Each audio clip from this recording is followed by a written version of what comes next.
In this video, we'll show you how to replace the brakes on a Toyota Sienna. It's also applicable to many other makes and models, specifically from Toyota and Lexus. Step one is that we're going to remove the front tire, and from there, we're going to remove the actual caliper.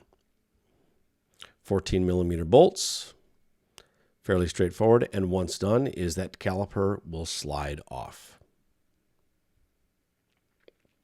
The next piece is we're going to remove the caliper bracket with 17 millimeter bolts. If you don't have an impact wrench, a longer hand wrench should suffice. And we're removing that bracket so that we can remove the old brake pads. We pull the brake pads out of the bracket. We're going to remove the stainless steel clips. And the next thing you're going to see Brian do, and many people forget to do this, is we are going to clean that caliper up. And the reason that we do that is corrosion can build up in there. When the corrosion builds up, it changes the tolerances. In other words, the rust makes it a little bit smaller, and then the brake calipers can bind, and they do not move freely back and forth, and you start to get uneven wear in the brake systems, in the brake calipers, and you have to replace your brakes sooner. You'll also see he sprayed some anti-rust or some copper-based anti-seize in there. That is to prevent rust. Very important if you're in a northern climate. If you're living in a southern climate, not as important. Next, we're going to remove or grease these guide pins. And these guide pins are designed such that the brake caliper will always stay parallel to the rotor.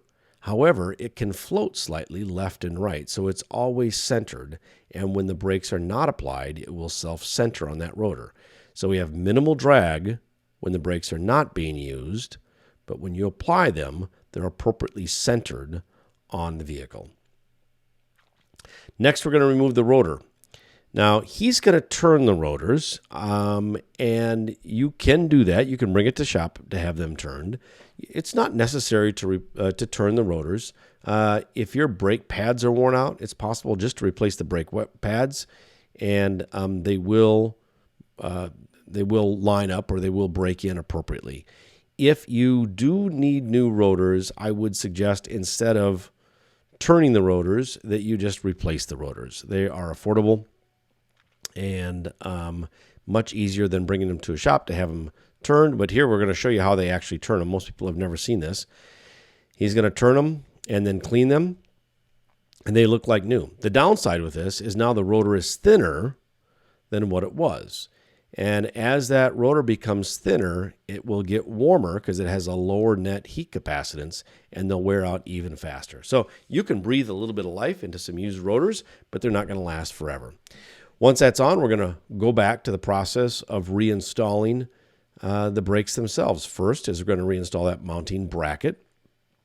You can see that he has the new stainless steel clips in there, and we're going to properly torque that down. It's 60 foot-pounds. Brian you should use a torque wrench on that just to make sure you're at the appropriate torque level. Now we're going to place the brake pads, the left and right, in the proper location, snap those in, and then we can slide on top of that the actual caliper. Before we do that, though, we're going to have to push that caliper back. There's a hand tool there to push that caliper back. You can also use just a large C-clamp or a large pliers, and it does the same thing. Before you do it, don't forget to install the spring clips. Those spring clips are designed to pull the brake pads away from the caliper and when not in use. And the reason they do that, it will make a slight improvement in your fuel economy. Once all of that is done, we're going to put that caliper back on.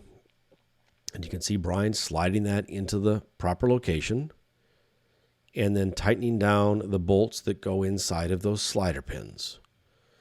So he's going to install those and torque them down to 18 foot-pounds.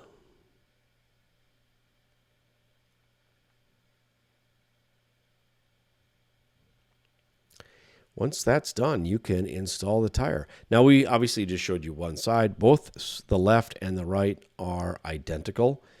So, listen, this is a great way to save some money if you do the job properly. Good job to Brian and David for the videography and the mechanic work.